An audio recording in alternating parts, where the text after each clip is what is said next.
side without taking his facial identification. So from a Yaga Africa standpoint, with respect to issues related to the process, these are our preliminary observations around the commencement, the availability of materials, as well as critical incidents. So to move to the next, perhaps, thematic issue, permit me to invite TAF Africa that observed accessibility regarding persons with disability to also share some of the preliminary findings in today's elections. Okay. 3rd of November, the Secretariat of the National Peace Committee, the Kuka Center, is focused on observing security risks and electoral offenses. Some of the things that we noticed today was that there was security gaps in polling units. Some polling units operated without any visible security presence. I give you an example. PU 14 in Kwele Ezunaka, Oyi local government. And these gaps increase the risk of intimidation, interference with voting, and disruption during collation. So I'd like to recommend that security visibility must be sustained through accreditation, voting, counting, and collation. Secondly, we noticed localized delays in high-risk LGAs. Delays in INEC and security arrival were particularly noted in Ihiala, Ogbaru, and Enewi North. These local government areas we had previously identified as high risk due to historical patterns of cult-related activity, politically motivated intimidation, and fragile security arrangements. So we are calling on the security agencies, and INEC in particular, that high-risk LGAs require reinforced monitoring. Thirdly, vote buying and inducement. Vote buying is a critical part of our electoral offenses tracking system that we have at the Election Security Hub.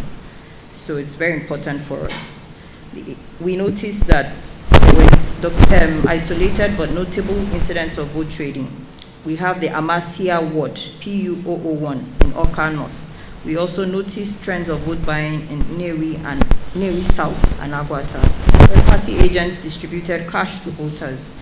So this highlights critical case of vote buying, and vote buying has remained a key method of influencing results where physical intimidation has become limited. Finally, I'd like to talk about low-level intimidation risk. We noticed this in urban centers, where party agents and local youth groups were seen attempting to monitor and influence voter choices, particularly in areas with strong party rivalries, like Newi South and Agwata. While we do not have a record of violent confrontations, there is a need for continued security visibility. So INEC and ISS must deter and promptly address vote buying and low-level intimidation. Thank you very much. And to gender. Comprised of ELECTSHER and the Nigerian Women Trust Fund, we are assessing the process. 61.75% of the polling units reported female INEC officials presiding over voting, while 47.5% of them reported the presence of female security personnel at the poll as well. In terms of critical incident reporting, our observers documented several critical incidents across Oka South, Oyi, Obaru local government areas, Injikoka local government area as well, highlighting logistical lapses and procedural irregularities that are affecting voter confidence and participation. In Oka South, delays in the arrival of INEC officials were reported at Kwasa Junction, polling unit 024, where voters had waited for over 1 hour before the arrival of electoral officials. In Ibikwe, polling unit 032, Obaru local government area, INEC officials arrived at 10:49 a.m. without any security presence as well. In addition to these, 4 other observers have also reported attempted voter influence across Anambra East and Onitsha North local government. Of these 3 polling units, reports of vote buying targeting youths. One polling unit reported vote buying targeting security personnel as well, and 3 polling units reported incidents of harassment and intimidation. Media. We take Media on behalf of International Press Center and Center for Media and Society. We deployed journalist observers in all the 21 local governments, 42 of them. And the preliminary report from them showed that in the context of incident, there were no major infraction of the rights of journalists to cover the governorship election. Although there was an instance where a journalist from Unizik FM, that's a campus radio, faced mild obstruction while filming voter interviews, but was subsequently allowed to continue after clarification with security agents. That was in the context of that. But beyond journalists and incidents, because as journalist observers, we also observe some other trends. In the area of disinformation, we countered a false information that a Yaga observer was assaulted by a policeman who actually fired tear gas at a Hiala area and was later apprehended. Those on ground felt that he had probably taken a bottle too many, but the state police said he was overzealous. That was the report that we got, on that. Before today, we had also corrected false information regarding stay at home because of the public holiday that was declared on Friday. And we said that there was no stay at home and people were free to come out to cast their votes. We observed under critical incidents that there were no major violence and that security agents in the areas observed by the journalists maintained calm at the polling stations. The journalist observers also helped to check on inclusivity and accessibility. The observation is that in a number of places, the elderly citizens, pregnant women, and the nursing mothers were given priority in voting. Although in Ogbaru, Anambra East, and Idemili North, they reported challenges for voters with physical disabilities, such as steep access paths and inadequate sitting areas near the voting centers.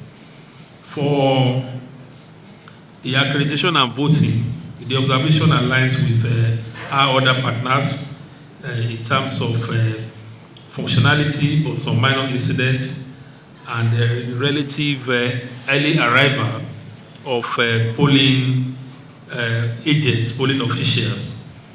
So, overall, there were 38 reports which confirmed the smooth accreditation, and 29 of the journalist observers rated the voting process as easy, but there were 33 minor irregularities, which were mostly procedural in terms of displacement of queues of voters arriving without PVCs.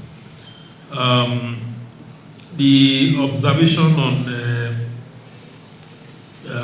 deployment of election material was also similar from the journalist observers. And then finally, in the area of arrival of INEC officials and commencement of polls, it was a mixed bag.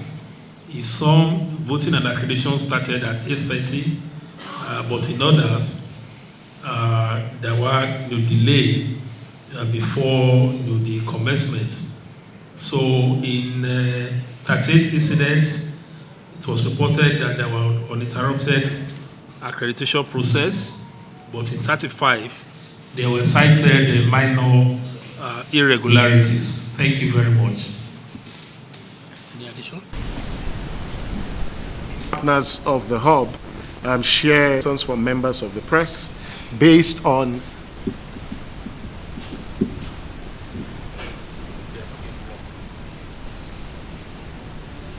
okay. Kimbolu highlighted this critical incident that the core members that were assigned to some of the polling units were being substituted and chaos occurred and 2 people were injured. We have verified that incident, and what really transpired there was that the police did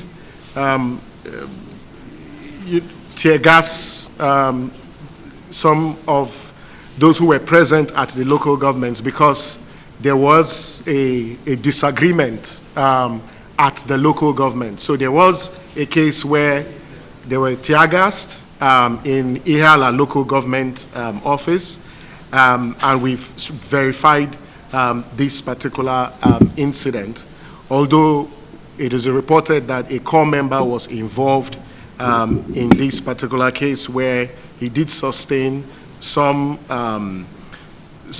assault, and we want to use this opportunity to condemn, attempts, to intimidate or assault polling officials, especially core members.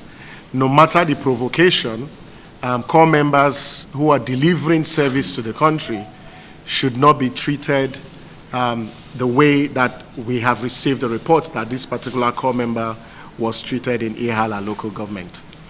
Before we close, permit me to perhaps extend our deepest appreciation to our partners, the European Union delegation to Nigeria that has provided support for the Anambra Election Observation Hub, and all the partners who are here under the support for Democratic Governance Project.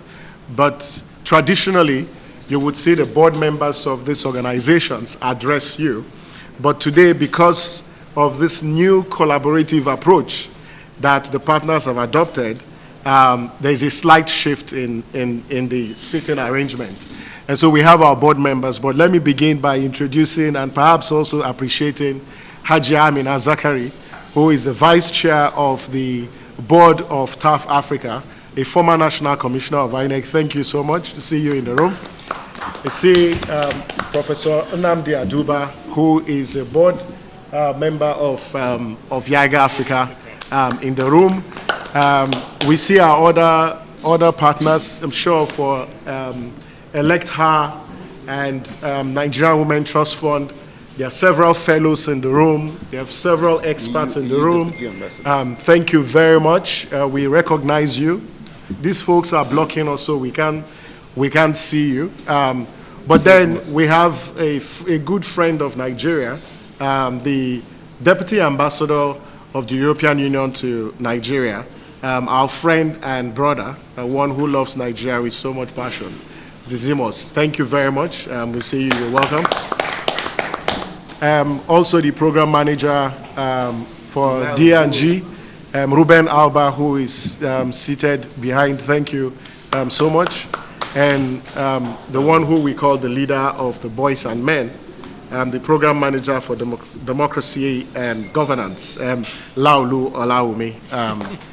Thank you very much. Dr. Osaro is also here. Thank you very much. So thank you very much. This brings this to the end of this press briefing. The next time you would hear from us will be in a few hours or in a day ahead. We're still observing this process, so please keep tabs with us. But this cannot be made possible without our media partners who have been amplifying all the issues that we've put before the public. So thank you very much to all our media partners, including channels who had beamed this live, including News Central, all of you. We are very, very grateful. Thank you. And please, we're going back to the field, and those who are in the data center, we continue to pursue the data until this process is brought to a close. Thank you very much.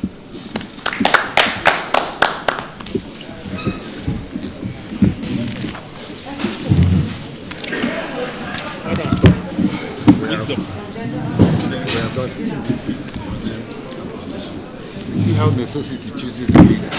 I don't know.